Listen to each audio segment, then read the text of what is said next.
तो दोस्तों आज हो गई है 24 जनवरी और जो फटाफट बड़ी खबरें मुख्य समाचार सामने निकल के आ रहे हैं दोस्तों, एक एक करके चलेंगे। तमाम बेहद बड़ी खबरें आगे इसी वीडियो में जानेंगे।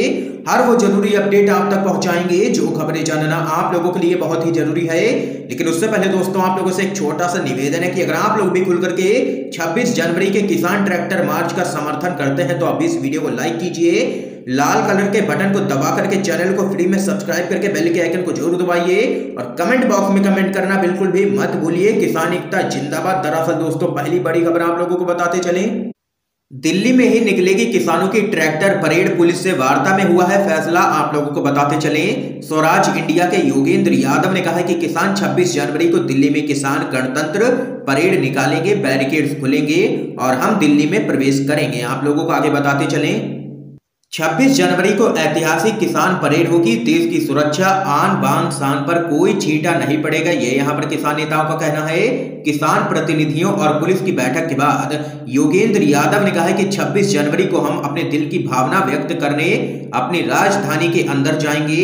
एक ऐतिहासिक किसान परेड होगी जैसी इस देश ने कभी नहीं देखी। यह शांतिपूर्वक होगी और इस देश के गणतंत्र दिवस परेड पर या इस देश की सुरक्षा और आन बान शान पर कोई छींटा नहीं पड़ेगा, ये यहाँ पर साफ कहना है किसान नेताओं का। तो वहीं इस बीच एक और बड़ी खबर आप लोगों को दोस्तों बताते चलें। बड़ी खबर है दोस्तों, मार्च के बाद नहीं चलेंगे पुराने 100, 10 और 5 रुपए के नोट। आरबीआई ने दी है बड़ी जानकारी, आप लोगों को बताते चले। 100 रुपए, 10 रुपए और 5 रुपए के पुराने नोटों के चलन को लेकर के आरबीआई की तरफ से एक अहम जानकारी दी गई है। भारतीय रिजर्व बैंक के मुताबिक मार्च अप्रैल के बाद ये सभी पुराने नोट चलन से बाहर हो जाएंगे। यह जानकारी रिजर्व बैंक ऑफ इंडिया के assistant general manager B Mahesh की ओर से दी गई है। दरअसल आप लोगों को बताते चलें, आरबीआई ने जानकारी दी है कि वह इन पुराने नोटों की सीरीज को वापस लेने की योजना पर काम कर रही है। हालांकि इसके लिए लोगों को 2 से 3 महीने का समय मिलेगा। इन नोटों को चलन से बाहर करने की योजना को अंतिम रूप लगातार दिया जा रहा है। ये यहाँ पर दोस्तों बड़ी खबर सामने निकल के आई है। 100 रुपए, 10 रुपए और 5 रुपए के 3 पुराने नोट यहाँ पर बंद हो जाएंगे, चलन से बाहर हो जाएंगे। तो वहीं इस बीच एक और बड़ी खबर आप लोगों को बताते चलें, किसान नेताओं ने कहा किसान आंदोलन को वापस लेने के लिए उन्हें आ रहे हैं धमकी भरे फोन। आप लोगों को बताते चलें, एक किसान नेता उस वक्त क्रोधित हो गए जब सरकार से इस मुद्दे पर बातचीत करने के लिए जाते वक्त उनके वाहन को दिल्ली पुलिस के द्वारा रोक लिया गया। तो वहीं 2 अन्य किसान नेताओं ने आरोप लगाया है कि उन्हें कृषि कानून के खिलाफ हो रहे विरोध को वापस लेने के लिए फोन पर धमकी लगातार मिल रही है। दरअसल दोस्तों आप लोगों को बताते चलें, कीर्ति किसान यूनियन के प्रमुख डॉक्टर दर्शन पाल ने आरोप लगाया है कि एक प्राइवेट नंबर से उन्हें धमकी भरा फोन आया।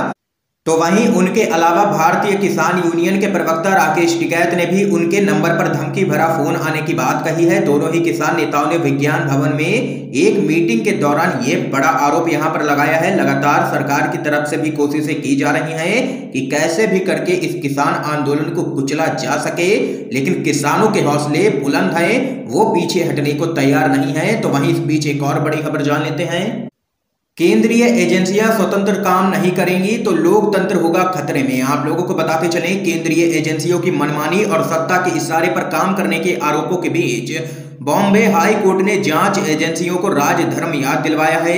राष्ट्रवादी कांग्रेस पार्टी यानी कि एनसीपी के नेता एकनाथ खड़से के खिलाफ भ्रष्टाचार के आरोप को खारिज करने की मांग की याचिका पर सुनवाई करते हुए हाई कोर्ट ने कहा है कि सीबीआई, ईडी, आरबीआई जैसी केंद्रीय एजेंसियां अगर स्वतंत्र तौर पर अपने काम को अंजाम नहीं देंगी तो लोकतंत्र ही खतरे में पड़ जाएगा।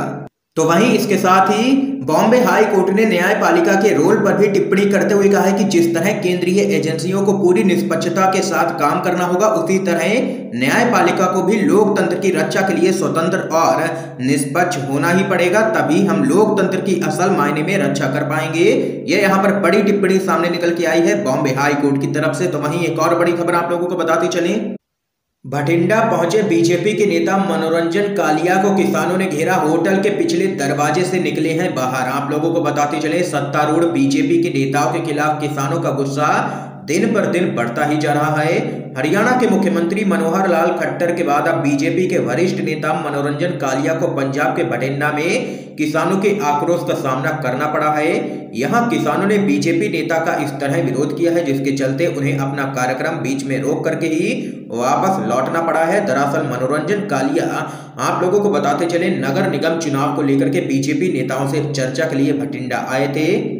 बताया जा रहा है कि कार्यक्रम स्थल पर विरोध के लिए किसान ना पहुंच सके, इसके लिए पुलिस ने पुख्ता इंतजाम किए थे। किसानों को होटल से दूर रखने के लिए 500 पुलिस कर्मियों के साथ मजबूत बैरिकेड लगाए गए थे, लेकिन ये बैरिकेड किसानों के गुस्से के आगे बौने से नजर आए।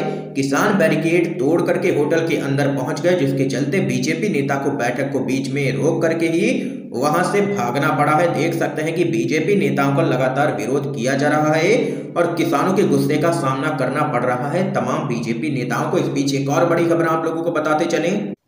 ट्रैक्टर परेड के लिए किसानों को नहीं चाहिए लिखित परमिशन, दंगा होने पर जिम्मेदार होगा पुलिस प्रशासन। ये यहाँ पर दो टूक कहना है राकेश टिकैत का। आप लोगों को दोस्तों बताते चलें, भारतीय किसान यूनियन के राष्ट्रीय प्रवक्ता राकेश टिकैत ने कहा है कि वह 26 जनवरी को ट्रैक्टर परेड हर हालत में निकाल के रहेंगे। यदि कुछ भी गड़बड़ होती है तो उसके लिए पुलिस प्रशासन ही जिम्मेदार होगा। उन्होंने कहा है कि ट्रैक्टर लेकर के दिल्ली जाने के लिए किसानों को कागजों पर परमिशन की आवश्यकता बिल्कुल भी नहीं है। सरकार बस यह बता दे कि ट्रैक्टर परेड किस रूट से गुजरनी है।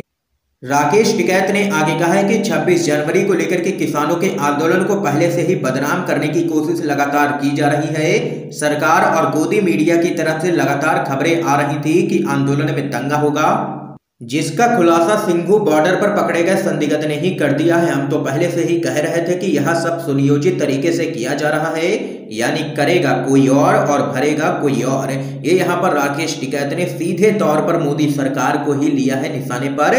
तो वहीं इस बीच एक और बड़ी खबर आप लोगों को बताते चलें।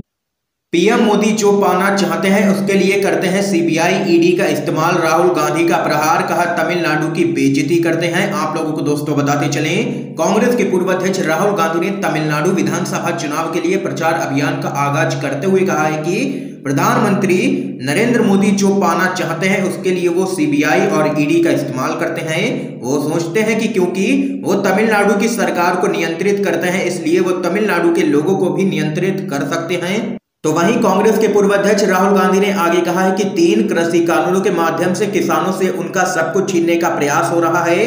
राहुल गांधी ने कहा है कि मोदी कुछ बड़े कारोबारियों के साझेदार बन गए हैं और जनता से जुड़ी हर चीज को बेच रहे हैं। कांग्रेस के नेता ने आरोप लगाया है कि मोदी की 3-4 बड़े उद्योगपतियों के साथ में साझेदारी है। वे लोग उन्हें मीडिया की सेवा देते हैं और वह उन लोगों को पैसे देते हैं। उन्होंने कहा है कि मोदी हर वो चीज बेच रहे हैं जो देश और तमिलनाडु के लोगों की है। ये यहाँ पर राहुल गांधी ने जोरदार हमला बोला है। इस बीच एक और बड़ी खबर आप लोगों को बताते चलें।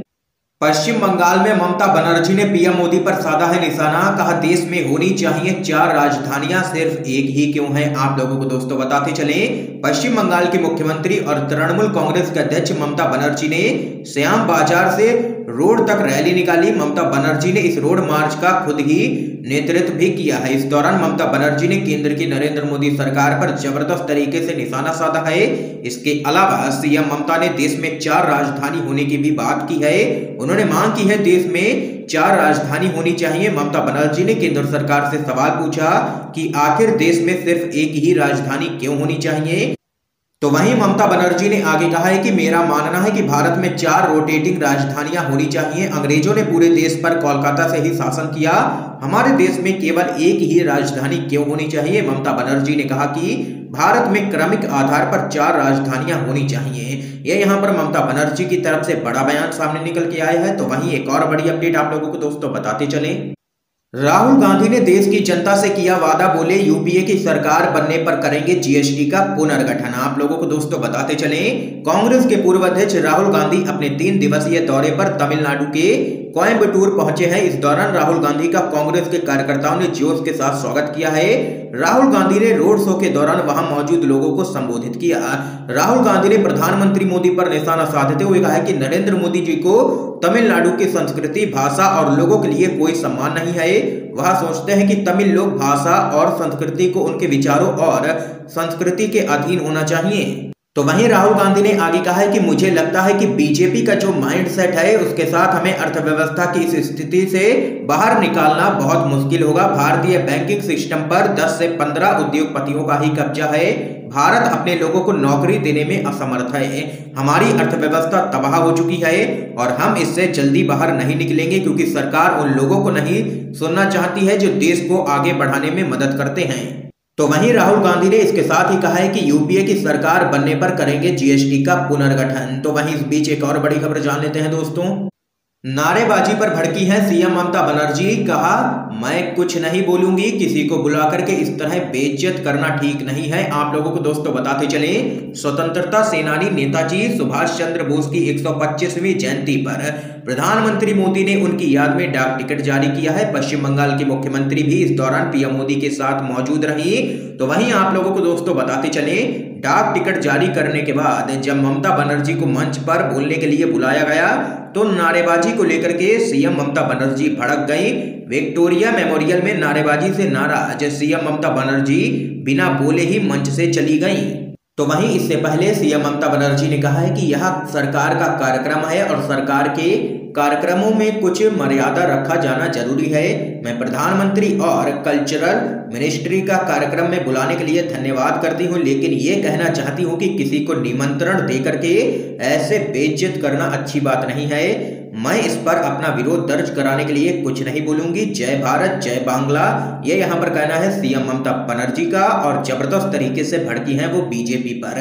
तो वहीं इस बीच एक और बड़ी खबर जान लेते हैं दोस्तों। सचिन पायलट ने कहा, खेती को लेकर के भाजपा की नासमझी आई है सामने। आप लोगों को दोस्तों बताते चले, राजस्थान के पूर्व उप मुख्यमंत्री सचिन पायलट ने आंदोलन कर रहे किसानों के साथ वार्ता बार बार विफल होने को लेकर के केंद्र की मोदी सरकार को निशाने पर लिया है। उन्होंने कहा है कि इससे खेत के प्रति भाजपा की नासमझी सामने निकल के आई है। पायलट ने ट्वीट किया, केंद्र सरकार व किसानों के मध्य लगातार असफल हो रही वार्ताओं ने अन्नदाताओं के अधिकारों एवं खेती के प्रति भाजपा की नासमझी को जग जाहिर कर दिया है। उल्लेखनीय है कि 3 केंद्रीय कृषि कानूनों के खिलाफ बड़ी संख्या में किसान राजधानी दिल्ली की सीमाओं पर लगातार आंदोलन कर रहे हैं। तो वहीं पायलट ने आगे कहा है कि किसानों की मांगों को अस्वीकार व न्याय की पुकार का दमन कर केंद्र सरकार ने देश की गरिमा व लोकतांत्रिक व्यवस्था को आहत किया है। ये यहाँ पर सचिन पायलट ने मोदी सरकार को लिया है निशाने पर। दोस्तों, आज की तमाम बेहद बड़ी खबरें सामने निकल के आई हैं जो हमने आप लोगों तक पहुंचाई हैं UNDV के माध्यम से। वीडियो पसंद आया हो तो इस वीडियो को लाइक कीजिए, ज्यादा से ज्यादा शेयर कीजिए, ताकि आप सभी के दोस्त भी इन खबरों को जान